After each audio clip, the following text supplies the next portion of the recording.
الحمد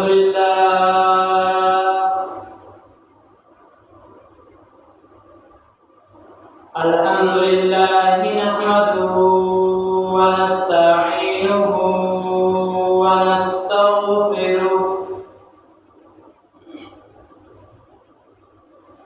ونؤمن به ونتوكل عليه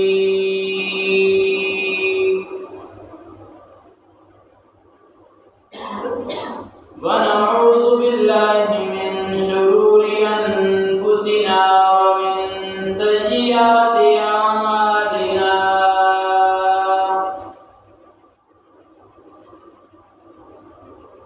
من يهده الله فلا مضل له ومن يضلله فلا هادي له ونشهد أن لا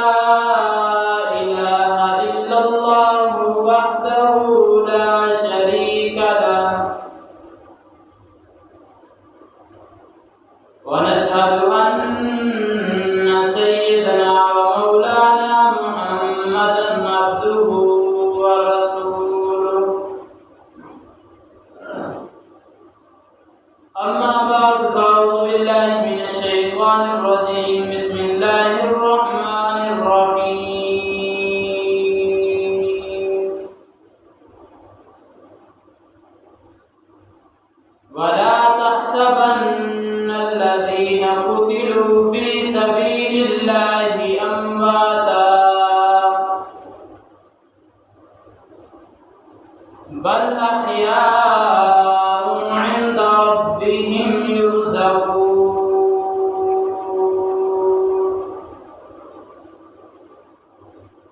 قال النبي صلى الله عليه وسلم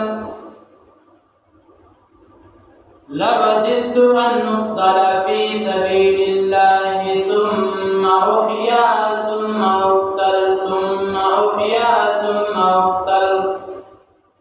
ثم أحيا ثم أقتل أو كما قال عليه الصلاة والسلام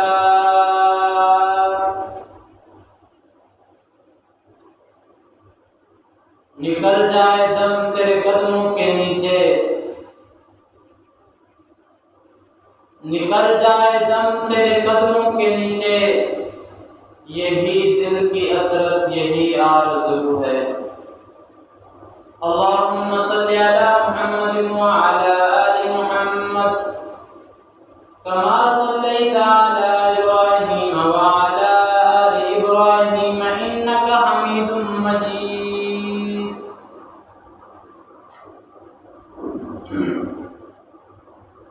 اللهم بارك على محمد وعلى آل محمد كما باركت على إبراهيم وعلى آل إبراهيم إنك حميد مجيد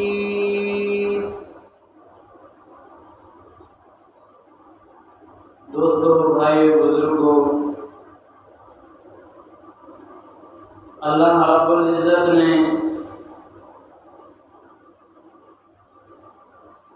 مسلمانوں کو بخشنے کے بہانے ڈھونڈتا رہتا ہے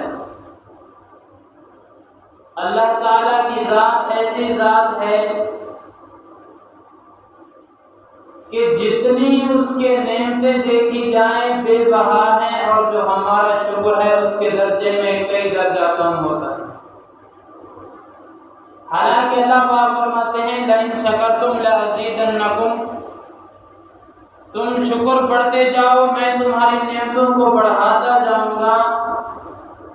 لیکن اگر خدا نہ خواستہ وَلَئِن كَفَرْتُمْ میں تمہیں نعمتیں دیتا رہا تم اس خوشی اس کے اندر ایسے مگن ہوئے تم شکر تو درکنار الٹا تم نے ناشکری شروع کر دی اللہ پاک فرماتے ہیں وَلَئِن كَفَرْتُمْ إِنَّ عَذَابِي لَشَدِيدٌ پھر اس وقت جو میرا عذاب ہوگا وہ سخت ہوگا قرآن مجید کی میں نے ایک آیت مبارکہ تلاوت کی ہے اللہ پاک فرماتے ہیں کہ وَلَا تَحْسَبَنَّ الَّذِينَ قُتِلُوا فِي سَبِيلِ اللَّهِ، فی سبیل اللہ سے مراد اللہ کے راستے کے اندر جہاد کرنا، قتال کرنا ہے، کہ جو بندہ اللہ کے راستے کے اندر شرعی طور پر جہاد کرتے ہوئے شہید ہو جائے، فرمایا اس کو مردہ نہ کہو، بل احیاء، بلکہ وہ تو زندہ ہوتا ہے، بس اس کی آنکھ اس دنیا کے اعتبار سے بند ہوئی، اوپری آنکھ اس کی کھل گئی۔ فرمایا عند ربہم یرزقون، اللہ رب العزت اپنی طرف سے اسے رزق دیتے رہتے ہیں۔ اسی طریقے سے کئی مرتبہ ایسے واقعات پیش آئے کہ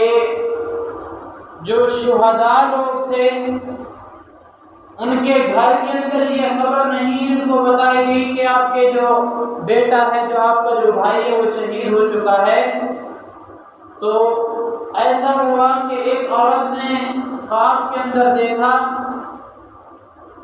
کہ ایک لڑائی ہوئی ہے، اس لڑائی کے اندر اس کا جو بیٹا ہے وہ لڑ رہا تھا۔ پھر جب صبح ہوئی، صبح دیکھا کہ اس کا بیٹا گھر کے اندر آیا، اپنی ماں سے ملا اور وہاں سے چلا گیا۔ دوسرا دن بھی ایسا ہوا، تیسرے دن بھی آدمی آتا رہا، اپنی ماں کے پاس آتا، وہ کوئی چیز دیتی، کھا کر وہاں سے چلا جاتا۔ جب 3 دن گزر گئے، چوتھے دن ایک آدمی آیا، اس نے آ کر خبر دی کہ تیرا بیٹا تو شہید ہو چکا ہے۔ اس نے کہا یہ کیسی بات کر رہے ہو، مسلسل 3 دن ہو گئے میرے پاس آ رہے ہیں، مجھے چیزیں کھلا رہی ہوں۔ تو وہ کہنے لگا وَلَا تَحْسَبَنَّ الَّذِينَ قُتِلُوا فِي سَبِيلِ اللَّهِ أَمْوَاتًا، کہ جو بندہ اللہ کے راستے میں شہید ہو جائے اسے مردہ نہ کرو، بل احیاء، بلکہ وہ تو زندہ ہوتا ہے، عند ربہم یرزقون، اللہ رب العزت کی طرف سے رزق دیتے رہتے ہیں۔ عند ربہم یرزقون، اللہ کی جانب سے اسے رزق دیا جاتا ہے۔ نبی کریم صلی اللہ علیہ وسلم کا دور چل رہا تھا کہ نبی کریم صلی اللہ علیہ وسلم کے ساتھ جتنے صحابہ اکٹھے ہو گئے، اللہ رب العزت نے ایک مارکہ جنگ بدر کا دکھلایا جس کے اندر مسلمانوں کو فتح یابی ہوئی اور کفار کے بہت سے لوگ مارے گئے تھے۔ بڑے بڑے کافر جن میں سے ابو جہل بھی تھا، وہ سارے کے سارے لوگ مارے گئے تھے۔ جب وہ لوگ مر گئے تو ہر ایک گھر کے اندر ایک ماتم سا تھا، عورتیں روتی رہتی تھیں اور ہر وقت یہ دعائیں کرتی تھی کہ کوئی ایسا آدمی آ جائے جو ہمارا ان کا بدلہ لے سکے، جو ہمارے ورثاء، جو ہمارے لوگ مر چکے ہیں ان کا بدلہ لیا جا سکے۔ ہر لوگ روزانہ جتنے بھی تھے سارے کے سارے روتے تھے۔ پھر ایسا ہوا کہ آہستہ آہستہ یہی بات ان کفار کے اندر جڑتی چلی گئی اور وہ لوگ اکٹھا ہونے لگے اور یہ کہا کہ جنگ بدر کے اندر جس طریقے سے ہمارے ساتھ کیا گیا ہے ہم بھی آگے ان کے ساتھ ویسا ہی کریں گے۔ تو چونکہ ابو جہل تو مر چکا تھا تو ان لوگوں نے ابو سفیان جو ابھی تک اسلام نہیں لائے تھے ان کو یہ کہہ دیا تھا کہ آپ اس لشکر کی قیادت کریں گے اور آگے جو لشکر ہوگا، آگے جو لڑائی ہوگی اس کے سپاہ سالار بھی آپ کو۔ 17 شوال کو، شوال کا مہینہ چل رہا ہے، رمضان مبارک گزر چکا ہے، دوسرا جمعہ ہے، تو 17 شوال کا دن تھا۔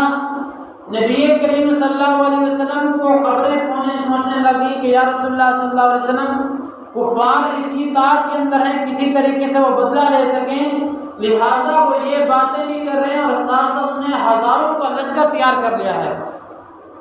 3000 کا لشکر لے کر ان کا مقصد صرف غزوہ بدر کا کیا لینا ہے، بدلہ لینا ہے۔ اس اعتبار سے وہ تمام کے تمام لوگ آ رہے ہیں اور بدلہ لینے کے لیے آ رہے ہیں۔ تو نبی کریم صلی اللہ علیہ وسلم نے اپنے صحابہ کرام کو جمع کیا، 15 شوال کا دن تھا، تمام لوگوں کو جمع کیا، تقریباً کوئی 1000 کے قریب لوگ بن گئے تھے۔ سب کو اکٹھا کر کے وہاں سے چلے اور آگے جا کر ایک جگہ پڑاؤ ڈالا، ایک جگہ مسجد تھی، وہاں جا کر نبی کریم صلی اللہ علیہ وسلم نے عصر کی نماز ادا کی۔ پھر وہاں سے آگے پڑاؤ ڈالتے ہوئے نبی کریم صلی اللہ علیہ وسلم 16 شوال کی شام کو مقام احد پر پہنچ گئے تھے۔ اللہ رب العزت آپ سب لوگوں کو لے جائے، آپ بھی اس چیز کی زیارت کریں گے جو احد کا پہاڑ تھا وہ کس طریقے سے بنا ہوا ہے، اور وہاں نبی کریم صلی اللہ علیہ وسلم نے کس طریقے سے وہاں پڑاؤ ڈالا تھا، وہ تمام چیزیں آج تک تو چیزیں محدود ہو چکی ہیں، پہاڑوں کو بھی چھوٹا کر دیا گیا ہے، لیکن وہ ایک پہاڑ کی حد تو موجود ہے۔ جو عاشقین رسول ہوتے ہیں، جو نبی کریم سے عشق رکھنے والے ہوتے ہیں، وہ اس بات کے اندر رہتے ہیں کہ ہمیں وہ جگہ جس پر نبی کریم صلی اللہ علیہ وسلم کی نظر پڑی تھی یا نبی ان کے قدم مبارک پڑے تھے، وہاں تک ہمارا بھی کیا ہو جائے، ہماری بھی آنکھ چلی جائے، ہماری بھی نظر وہاں تک چلی جائے۔ یہی وجہ ہے کہ بعض عاشقان رسول مدینہ کی گلیوں میں جوتے نہیں پہنا کرتے تھے، بغیر جوتے پہنا چلتے تھے، اور یہ کہتے تھے کہیں ایسا نہ ہو کہ اس مقام پر، اس جگہ میرے پیارے محبوب کے قدم لگے ہوئے ہیں اور میں اس پر اپنے جوتے کے ساتھ چل رہا ہوں، کبھی ایسا نہیں ہو سکتا۔ تو عشق جو ہوتا ہے وہ تو سر چڑھ کے بولتا ہے، اس کی انتہا کوئی نہیں ہوتی۔ نبی کریم صلی اللہ علیہ وسلم لشکر کو لے کر وہاں چلے گئے، اس وقت جو قیادت کر رہے تھے حضرت ابو سفیان، جو کفار کا لشکر تھا اس کی قیادت کر رہے تھے۔ اب دیکھیں کہ اللہ رب العزت کس طریقے سے لوگوں کو اسلام کے اندر لے آتا ہے۔ وہی ابو سفیان جو ایک لشکر لے کر کس چیز کے لیے آ رہا ہے، لڑائی کرنے کے لیے آ رہا ہے، اللہ رب العزت نے آگے جا کر انہیں اسلام کی دعوت دے دی، توفیق عطا فرمائے، وہ اسلام بھی لے آئے، اور ساتھ ساتھ اللہ رب العزت نے ان کی ایک بیٹی جو تھی وہ بھی نبی ان کے نکاح کے اندر دے دی۔ اتنی شرف قدرت حاصل ہوئی تھی ان کو، اور جیسے ہی وہ اسلام کے اندر داخل نے یہ کہا تھا کہ یا رسول اللہ صلی اللہ علیہ وسلم، میرا دل چاہتا ہے کہ میں جس طریقے سے کفار کے ساتھ تھا، آپ کے خلاف جنگ لڑا کرتا تھا، لہذا مجھے اجازت دی جائے، میں آپ کے ساتھ ہوں گا، لیکن خلاف جو ہوں گی جنگ وہ کفار کے ساتھ ہوں گی۔ تو وہ سارا کا سارا لشکر آ گیا احد کے مقام پر۔ نبی کریم صلی اللہ علیہ وسلم کے جانباز بھی وہاں پہنچ چکے، ابھی کچھ پیچھے تھے کہ جو عبداللہ بن ابی منافق تھا، اس نے اپنی کچھ باتیں شروع کر دی۔ اس نے کہا کہ میری یہ باتیں اگر مان لی جائیں تو ہم آپ کے ساتھ ہیں، مگر نہ میں اپنے بندوں کو لے کر واپس جا رہا ہوں۔ اب ظاہر سی بات ہے کہ جو آدمی منافق ہوتا ہے وہ اپنی جو ہے ڈر کو جو ہے ظاہر نہیں کرتا، لیکن کسی طریقے سے جان چھڑا کے چلا جاتا ہے۔ تو وہ 250 کے قریب آدمیوں کو وہاں سے لے کر وہاں سے کیا ہو گیا، پوچھا کرو گے واپس چلا گیا۔ تو اس اعتبار سے صحابہ کرام کی جو تعداد بچ گئی وہ 750 بچ گئی، 1000 کے قریب تھی، 750 تعداد بچ گئی، آگے سے 3000 کا لشکر، اور یہاں سے نبی اکرم جو صحابہ کرام کی تعداد تھی وہ 750 کے قریب تھی۔ اب وہ سارے کے سارے صحابہ کرام کی جو جانباز تھے وہ سارے کے سارے حاضر ہو گئے، اور انہی کے اندر ایک تھوڑے معذور قسم کے صحابی تھے، عمرو بن جنوب، وہ پیروں کے اعتبار سے تھوڑے لنگڑاہٹ کے ساتھ تھے۔ تو جیسے ہی سامنے آمنا سامنا ہوا تو نبی اکرم نے یہ کہا کہ یا تو ایسا کریں کہ ہم ایک خندق کھود لیتے ہیں، خندق میں بیٹھ کر کیا کریں گے، لڑائی کرتے رہیں گے، یا پھر دوسری صورت یہ ہے کہ ہم لڑتے رہیں بالمشافہ۔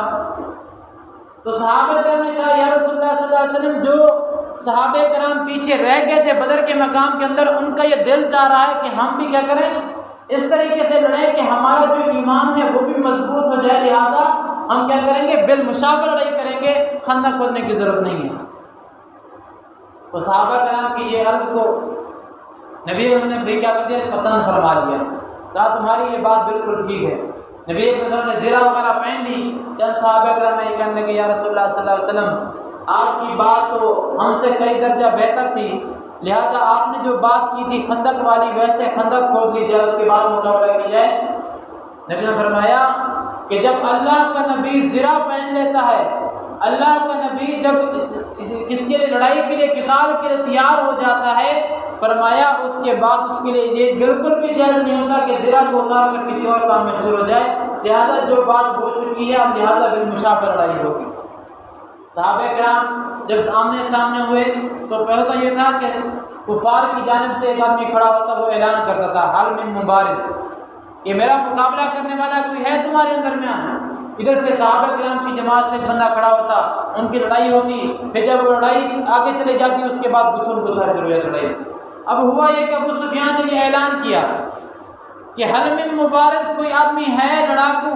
کوئی ہے ایسا بہادر جو ہمارا مقابلہ کرنا چاہے۔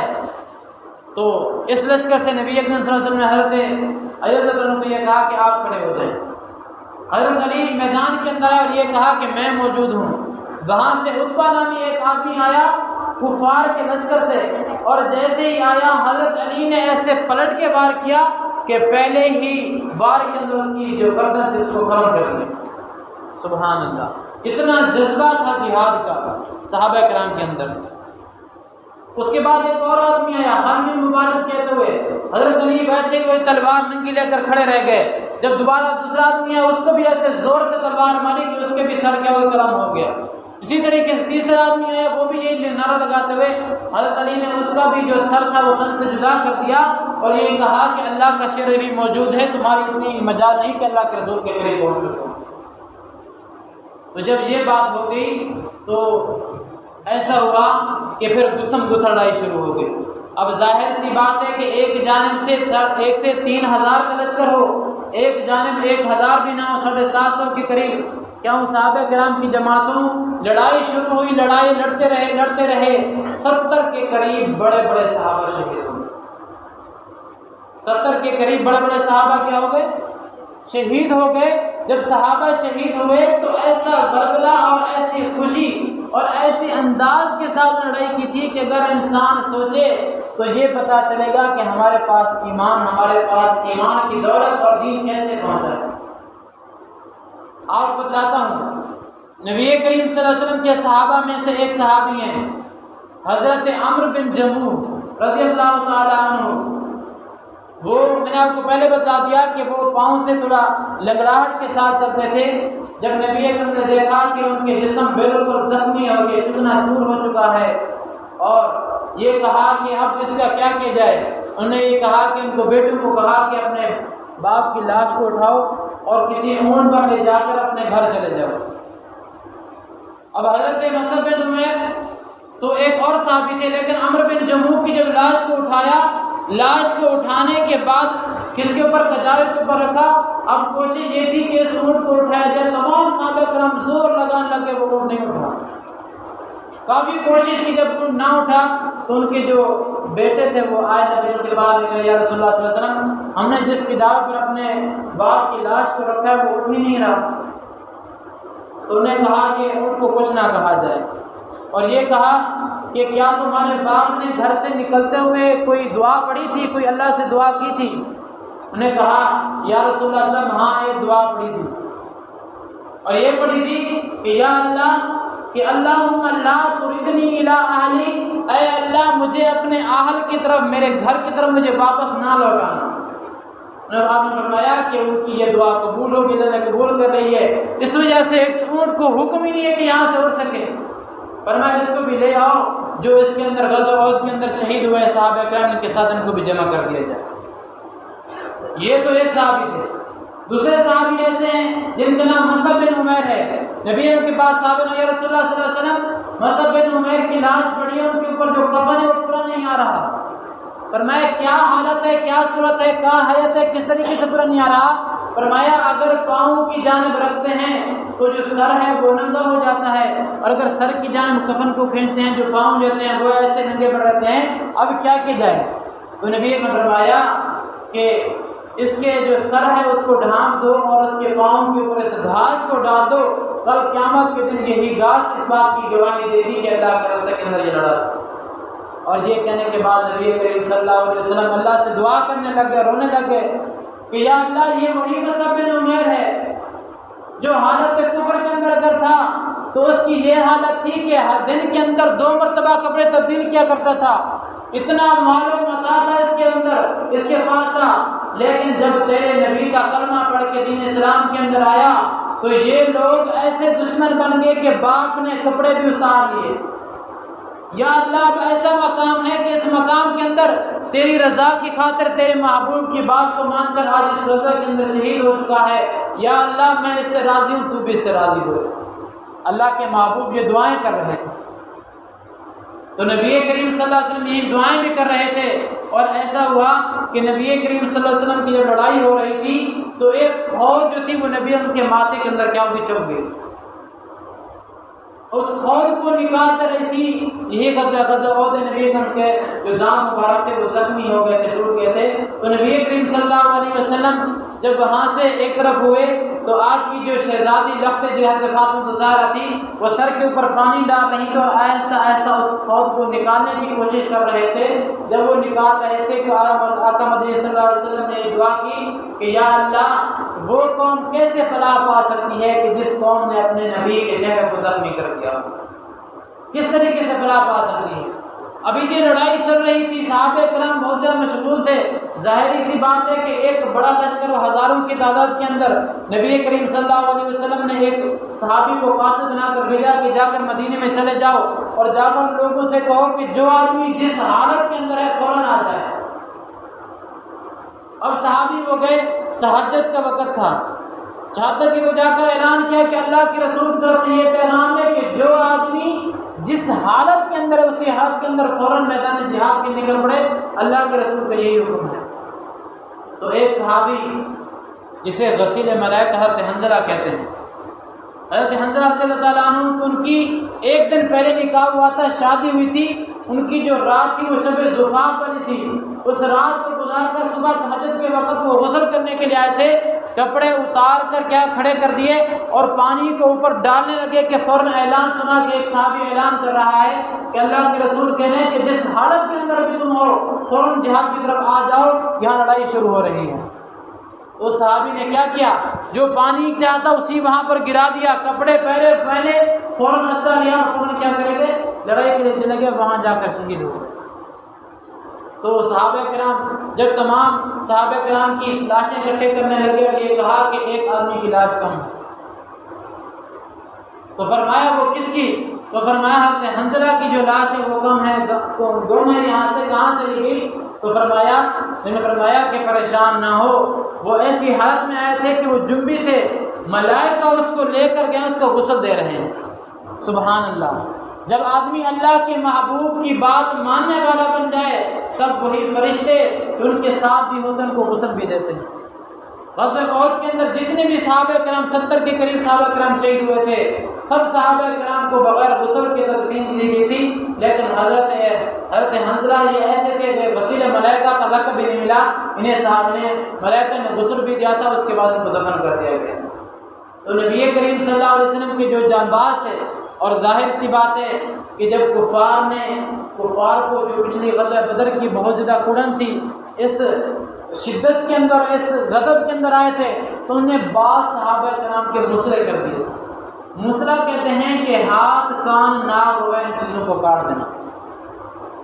تو ان ظالموں نے صحابہ کرام کے مسئلہ کر دیا تھا۔ کوئی صحابہ کرام تھا جن کے اندر حضرت امیر حمزہ بھی تھے، ان کا بھی کیا تھا، ان کا دل وغیرہ یہ بھی انہوں نے کیا کرے نکال دیا تھا۔ اب یہ جو چیزیں تھی تمام کی تمام جب نبی کریم صلی اللہ علیہ وسلم نے یہ چیز دیکھی، ظاہر سی بات ہے جو اپنے پیارے ہوتے ہیں، محبوب ہوتے ہیں، سپاہی ہوتے ہیں، ان کی ایک محبت ہوتی ہے، تو دل کے اندر یہ کہنے لگے کہ یا اللہ انہوں نے جس طریقے سے ایسا کیا، ہم ایک کے بدلے 10 آدمی کو مسئلہ کریں گے۔ اللہ کی طرف سے حکم ہے یا رسول اللہ صلی اللہ علیہ وسلم آپ بھی ایسا عمل نہ کریں کہ جس میں آپ زیادتی کرنے والے بن جائیں، بلکہ فرمایا ایک کا بدلہ ایک کے ذریعے ہی لیا جائے گا۔ تو اس طریقے سے صحابہ کرام سارے کے سارے اپنی جان نثار کرنے والے بن گئے۔ اسی طریقے سے پہاڑ کے نیچے دیکھا کہ ایک آدمی کی ایک بنبناہٹ قسم کی تھوڑی تھوڑی سی آواز آ رہی تھی۔ ایک آدمی جو صحابہ کرام میں سے تھا وہ پانی دے رہا تھا، جو زخمی وغیرہ تھے، انہوں نے دیکھا کہ ایک آدمی ہے بہت ہی شدید زخمی ہے، زخموں سے چکنا چور ہے۔ اس نے اس آدمی کو بلایا اور یہ کہا قریب آؤ۔ جب وہ آدمی نے کہا کہ پانی چاہیے، کہا پانی نہیں چاہیے، کہا پھر کیا کام ہے؟ انہوں نے کہا کہ مجھے کسی طریقے سے اللہ کے رسول کے قریب کے پاس چلے جاؤ، اس وجہ سے کہ میرا آخری وقت ہے، مجھے جنت کی خوشبو آ رہی ہے۔ تو فوراً اس صحابی نے انہیں کندھے پر اٹھایا اور آقا مدنی صلی اللہ علیہ وسلم کے پاس لے گئے۔ جب جیسے ہی لے کر گئے تو اس صحابی نے دیکھ کر یہ کہا فزت برب الکعبہ، اللہ کی قسم میں کامیاب ہو گیا، رب کعبہ کی قسم میں کامیاب ہو گیا۔ یہ کیا اعلان کرنے لگ گیا، اور اس کے بعد اپنے اس زخموں کے اندر ایسے گھسیٹتے ہوئے نبی کریم صلی اللہ علیہ وسلم کے قدموں کے پاس پہنچا اور نبی کریم صلی اللہ علیہ وسلم کے پیروں کو اپنے جو رخسار تھے اس کے ساتھ ایسے ملنے لگ گیا، اور ملتے جب دیکھا نبی کریم صلی اللہ علیہ وسلم نے یہ کہا اور یہ کہنے لگے، ارے صحابہ کرام، ارے دیکھتے ہو کسی جنت کی اگر زیارت کرنی ہے تو یہ دیکھو، یہ زیارت کے مسکن میرے پاؤں کے اندر آیا ہوا ہے، یہ جنتی صحابی ہے، اس کی زیارت کر لو تم لوگ۔ بس یہی کہنا تھا کہ ان کی فوراً روح کیا کر گئی، پرواز کر گئی۔ تو صحابہ کرام نے اتنی جانثاری کے ساتھ لڑے، جب اللہ کے محبوب کا کوئی حکم آ جاتا تھا تو جس جگہ کے اندر تھے جیسے تھے تمام چیزوں کو چھوڑ دیتے تھے۔ صحابہ کرام کو اگر دیکھا جائے اور ہماری مثال دیکھی جائے تو کہاں ملتی ہے اس چیز کے اندر؟ صحابہ کرام نے کیسے چیزوں کو دے۔ اب دیکھیں اللہ کے رسول کا پیغام آ گیا، حالانکہ وہ صحابی اگر چاہتے تو فوراً پانی پر بہانے کے بعد کیا کرتے، کپڑے پہن کے چلے جاتے، نہیں، لیکن جب اس صحابی کی یہ بات سنی کہ اللہ کے رسول کا یہ پیغام ہے کہ جس حالت کے اندر ہو تم اسی حالت کے اندر آ جاؤ میدان جنگ کے اندر، اس صحابی نے یہ بتلا دیا کہ اے لوگوں، جب اللہ کے محبوب کی کوئی بات آ جائے تو اس سے ایک قدم آگے بڑھنا ہمارے ذمہ نہیں ہے۔ ایسے ایک بزرگ کا واقعہ لکھا ہے کہ فرشتے جو تھے ان کے ساتھ چلا کرتے تھے، اتنی دعائیں تھیں ان کے ساتھ کہ جیسے ہی چلتے تھے فرشتے ان کے ساتھ چلتے ہیں۔ فرمایا ان کی مثال وجہ کیا ہے؟ انہوں نے کہا کہ میری ایک عادت ہے، میں ایک لوہار ہوں، میں اگر کام کر رہا ہوتا ہوں، جب اللہ کے گھر سے اذان کی آواز سے اللہ اکبر، میرا کلہاڑا جس جانب ہوتا ہے وہیں گرا دیتا ہوں۔ اگر کلہاڑا مارنے کے لیے میں نے ایسا اٹھایا ہوا ہوتا ہے، ایسے مارنے لگوں اللہ کے گھر کی طرف سے آزان تو اسے ویسے چھوڑ دیتا ہوں، فوراً اللہ کے گھر کے روانہ ہو جاتا ہوں۔ میرا دل نہیں چاہتا کہ اللہ کا ایک پیغام آ رہا ہو میں اپنے کام کے اندر لگا رہوں۔ اسی طریقے سے ہم اپنی مثال دیکھیں، ہم کس طریقے سے کرتے ہیں۔ اللہ کے گھر سے بار بار 5 وقت کی اذان کی آواز آ کے اللہ اکبر اللہ اکبر، حی علی الصلاۃ حی علی الصلاۃ حی علی الفلاح، لوگوں نماز کی طرف آ جاؤ۔ اللہ کی طرف سے ایک قاصد، ایک مؤذن اذان دے رہا ہوتا ہے اور یہ کہہ رہا تھا کہ اے لوگوں، جس کام میں تم لگے یہ فلاح والا کام نہیں ہے، اگر تم نے کامیابی چاہنی ہے تو اس راہ کے اندر آ جاؤ، اللہ کے گھر کے اندر آ جاؤ۔ تو صحابہ کرام نے کس طریقے سے جان نثاری کے ساتھ اس دین کو پہنچایا ہمارے پاس۔ اگر کوئی خمینی کھڑا ہو جائے، نعوذ باللہ، اگر یہ کہنے لگے کہ صحابہ کرام تو مرتد ہو گئے تھے، نعوذ باللہ، اگر کوئی ایسا غلیظ آدمی صحابہ کرام کے بارے میں بکواسات کرنے لگ جائے تو انہیں یہ کہہ دیا جائے، اے لوگ اللہ کے بندو، جس بندو نے اللہ کے محبوب کی خاطر اپنی جان کے ٹکڑے پیش کر دیے، اپنے بدن کو گھسیٹ کر محبوب کے تلیم کے اندر آ کر رکھ دیا، جس نے تمام چیزوں کو چھوڑ کر اللہ کے محبوب ان کی بات کو ماننے والے بن گئے، اپنے ایک رات کی دلہن کو چھوڑ کر اللہ کے محبوب ان کی بات کو ماننے والے بن جائے، اور پورا کا پورا دین جس طریقے سے جس حیثیت سے تھا ویسے ہی ویسے ہمارے تک پہنچا دیا، وہ ذات، وہ صحابہ کرام کی جماعت کبھی جزات کی طرف نہیں جا سکتی۔ یہی فرمایا اصحابی النجوم فبأيهم اقتديتم اهتديتم، میرے سارے صحابہ، سارے کے سارے اصحاب کل موجود، سارے کے سارے صحابہ عادل ہیں، فبأيهم اقتديتم، صحابہ میں سے جس کی بھی اقتدا کرو گے تو کامیاب ہو جاؤ۔ دعا ہے کہ اللہ رب العزت میں صحابہ کرام کے نقش قدم پر چلنے کی توفیق عطا فرمائے۔ وآخر دعوانا الحمدللہ رب العالمین۔